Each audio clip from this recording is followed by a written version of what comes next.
Vous avez la parole. El Hadj Gueye se prépare.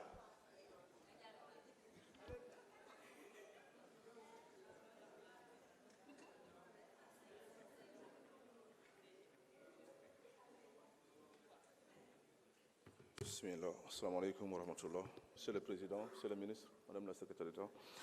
Monsieur le Ministre, mooy tàmbale mooy suñu tali xat yi parce que dama am ay notu sapeur-pompier on dit que 70% des accidents sont des chocs frontaux. Chocs frontaux mooy maanaam ñaari bopp oto yu mbëkkante. Et on a remarqué que depuis l'indépendance suñu tali yi route nationale yi surtout yu ñu voyagé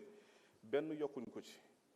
Donc dama xaatoon ne est-ce que mënuñu jël les zones accidentogènes en un premier temps ñu xool nan lañ ko élargir en attendant dans le temps pour maanaam mën ko yokk parce que là tali yi si àll lay jaar c'est vrai pour l'instant am na temps mais plus jamono di dox plus occupation population bi di rapproché si tali bi donc pour man war nañ mën a recenser zone accidentogènes yi yokk ko. beneen bi mooy li tubaab di wax maanaam peinture photoluminescente maanaam mooy peinture yi nga xam ne su si faaru oto tegoo day tàkk te je pense que manqué na trop si suñu doodaan suñu ralentisseurs yi. ay doodaan mais amul peinture yooyu noonu et pour man doodaan bu nga xam ne amul peinture yooyu noonu donc ça veut dire que du doodaan parce que il faut que tam mu signaler wu avant. beneen bi aussi mooy depuis le 14 juillet 2022 hôpital bu ñu enfin première pierre d'hôpital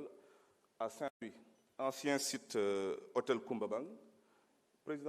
ancien président bi inauguré na fa benn hôpital boo xam ne depuis lors amul benn suivi c'est-à-dire dañ ko inauguré enfin dañ ko def première pierre après pare na. Et je pense que Saint-Louis soxla na ko parce que Saint-Louis soxla na instant bi nii beneen hôpital bu dul bi mu am nii. beneen bi mooy aussi route principale Baba Garage bi parce que depuis 1939 tali rang-rang la et entre Baba Garage ak Mékhé c'est 23 kilomètres. Et donc tali bi nga xam ne depuis 1939 rang-rang la loolu war nañ ko mën a xoolaat parce que tàmbali nañ liggéey bi mais c'est à 35% lañ ko tàmbali après ñu bloqué ko depuis 2024. beneen bi aussi mooy péage bi nit ñi sonn nañ ci péage bi parce que dafa am ay travaux yoo xam ne dafa am ci péage bi ñu rétrécir chaque fois voies yi état imposé wul pour ñu xam début travaux yi ak fin travaux yi et je pense que état war na mën a obliger Eiffage ñu informer askan bi maanaam liggéey bi kañ lay tàmbali ak kañ lay jeex loolu je pense que suñu droit la. fi may jeexalee mooy suñu hôpitaux yi est-ce que waruñu xoolaat tam architecture hôpital yi nga xam ne moo nekk Sénégal parce que su ma xoolee bitim réew hôpital yu bëri c'est comme des immeubles maanaam day tuuti mais day bëri étage te day bëri chambre alors que fii Sénégal suñu hôpital yi ay hectares la yaatu mais oto lay gën a accueillir que malade espace vert lay gën a accueillir que malade da ngay ne hôpital ñu ne la maanaam place bi jeex na wala on a des problèmes de lit et pour man war nañ mën a xoolaat architecture hôpitaux sénégalais yi pour ñu mën a am au moins plus de malades yu hôpital yi mën a gérer que de voitures qui accèdent aux hôpitaux wala d'espace vert. Donc loolu moo doon sama xalaat en quelque sorte contribution la di la remercier et de la féliciter merci beaucoup. Merci honorable. El Hadj Gueye, vous avez la parole. Massamba Dieng se prépare.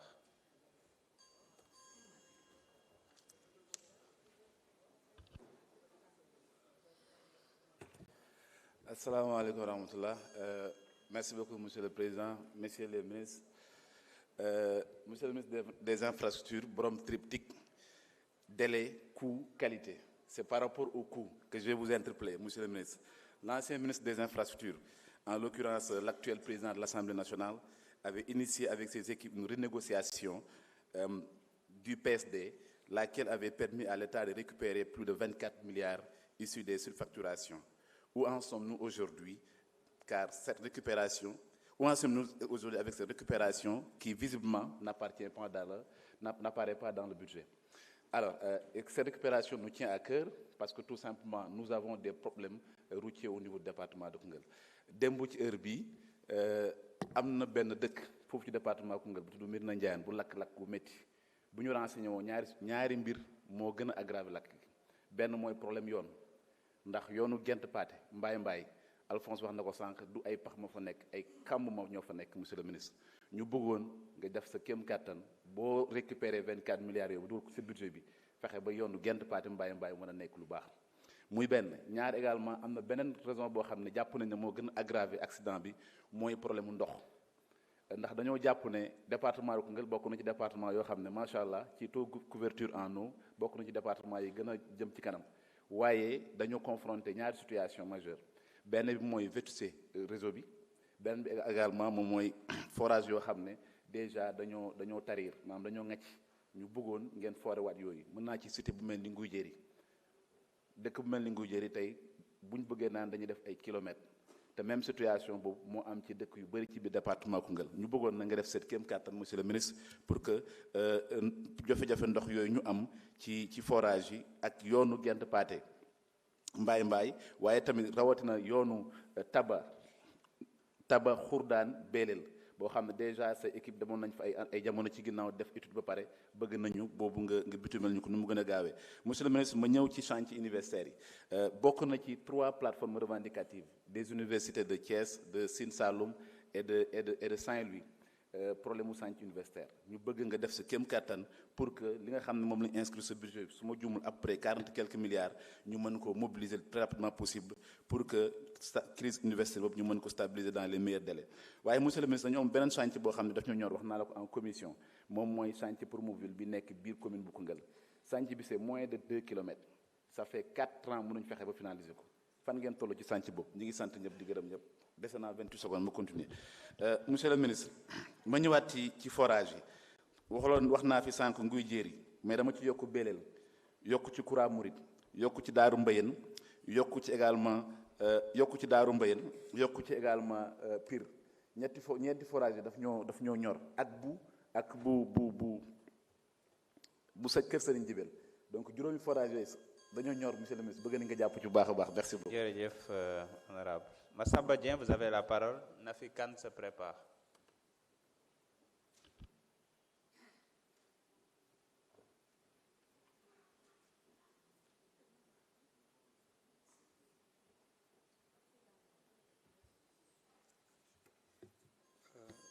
Merci beaucoup monsieur le président ñu ngi leen di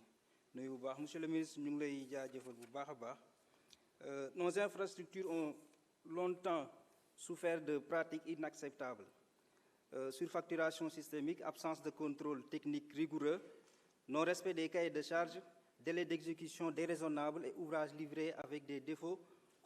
compromettant leur durabilité. Beaucoup de nos localités ont vu leurs pistes se dégrader, leur ouvrage hydraulique dans un état qui laisse à désirer. Votre approche basée sur la transparence, le suivi permanent des chantiers et la responsabilisation des entreprises, un nouveau modèle est en train d'émerger. Vous avez rappelé à plusieurs reprises, chaque franc investi doit produire un impact réel, mesurable et durable. En cela, vous contribuez à restaurer la confiance entre l'État, les citoyens, les partenaires techniques. C'est le moment de tourner définitivement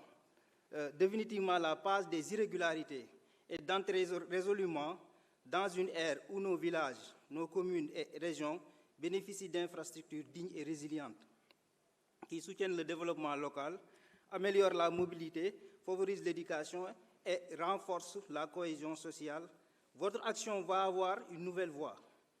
celle d'un Sénégal plus équitable, mieux connecté et résolument tourné vers l'avenir. Monsieur le ministre, damay ñëw pour compléter sur quelques doléances, comme ni ko sama collègue honorable député Anthié Dieng waxee, dans le département de Nioro.